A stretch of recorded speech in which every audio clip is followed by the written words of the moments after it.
Hi, Judy from Witchpeace Craft. Welcome. Well, I've been getting emails and a few comments asking me what happened with my temperature blanket.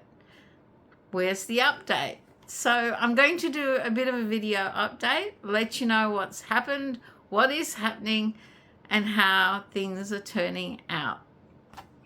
So when I started in January, I was really excited. I had a lot of, and I still do, 8-ply Marvels 4 Seasons yarn from Spotlight, one of their basic acrylic yarns in 8-ply or 3-way DK, and I wanted to use it up, and I thought a temperature blanket would be ideal.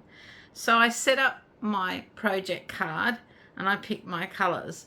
I have fluoro orange for 34C plus. These temperatures will all be in Celsius, sorry guys. Then I had just plain orange for 29 to 33. I might have to tilt it this way a bit.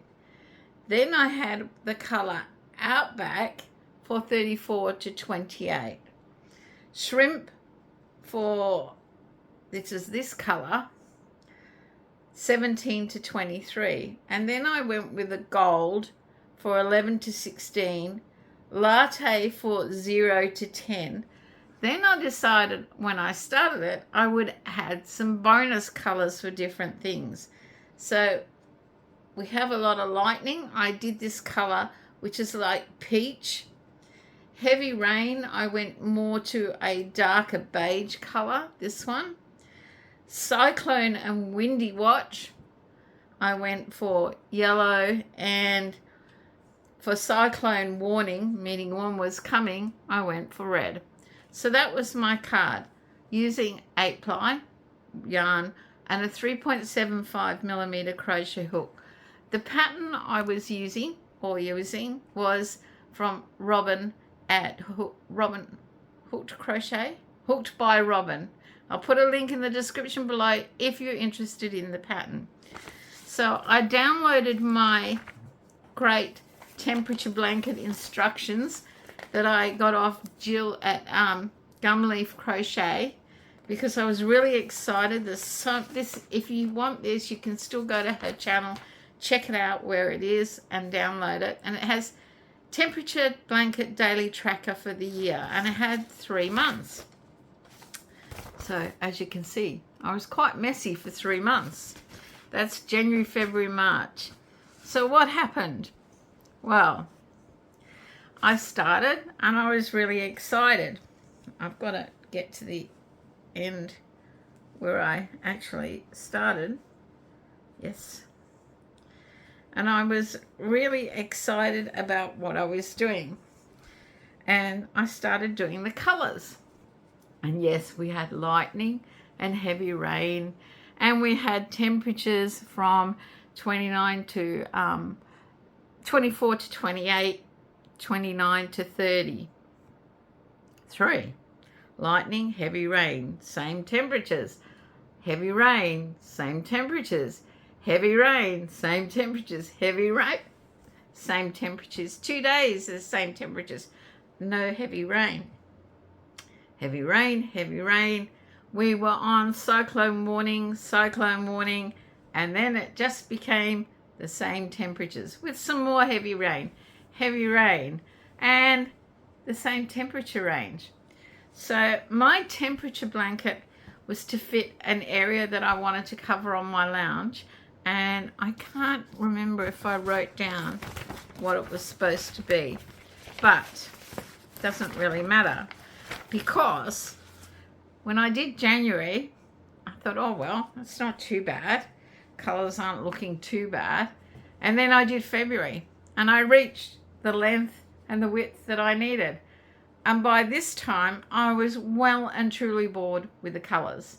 And I was running out of these 2 colors in Marvel 8-ply in my stock, and it meant I had to go and buy more. So my current temperature blanket that I have considered finished 100% for the length and width I wanted is January and February.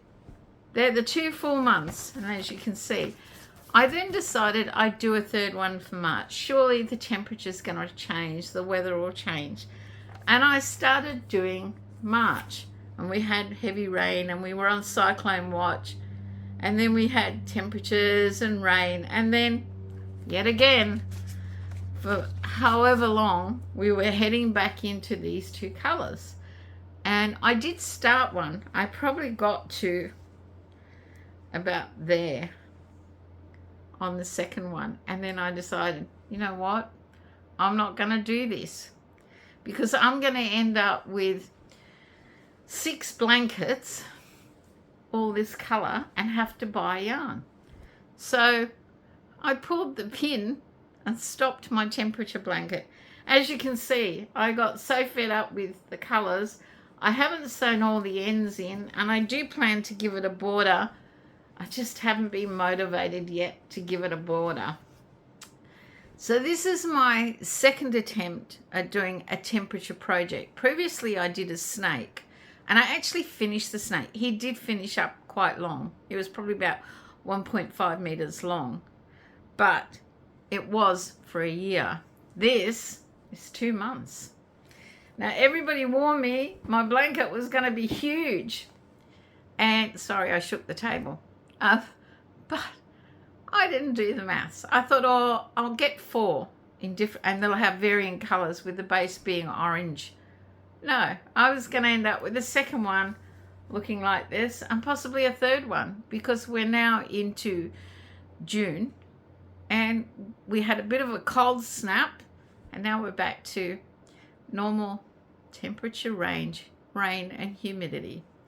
So I'm not sure living in the tropics is the ideal place to do a temperature blanket. I know when I was researching it, I looked for where I was born in the UK, and there's no temperature. I'm that old, there's no temperature chart for that year. And so that's it. That is my completed temperature blanket. And guys, I didn't get very far. I recorded 2 months, probably did a third of the third month and frogged it. So what are good temperature projects? Are they always going to turn out big? Should you do an average a month, like take the average high and average low temperature and unusual weather conditions a month? Because unless you're doing really tiny squares and you want to make a queen size blanket, doing it by day is just too much for me. I get bored. Not so much, I love the pattern, I really do. If you're looking for a really dense blanket that's a little thick, this is a great tutorial by Hook by Robin. I do have a second one somewhere that I haven't quite finished, that I mentioned when I started this one. But it will go on my lounge, and it'll be perfect because it's thick and dense. If I was to do it again in a blanket, I would probably go to a 4mm and not quite make it quite so heavy and dense.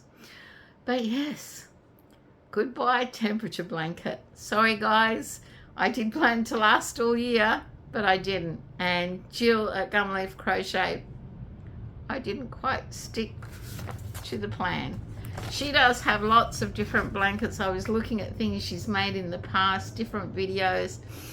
And there is one there that's sort of been tweaking my interest, and it would be queen size if I made it, because it would be for home. And I'm contemplating it, like doing something between all the market prep that I do. Jill's got a great channel. Make sure you check out Gumleaf Crochet. She's so fun. I really like her. And it's always nice to have someone out there in the community, the Yarny community, who's very helpful and offers lots of insights to different things, especially when it comes to temperature blankets. Okay guys, that's it for me. It was just a little video to let you know I pulled the pin. That's what happened to my temperature blanket. I finished one 2 months, and that was enough for me. Okay, stay safe, stay well. Let me know if you have any ideas for a temperature project for a year. What would you do? Let me know in the comments below, because I like the idea of using scrap or bits of yarn or balls of yarn that I have a lot of. some of this Marvel 8 ply is going to have to be donated to charity because I need to make some room in my yarn stock. Take care. See you next time. Bye.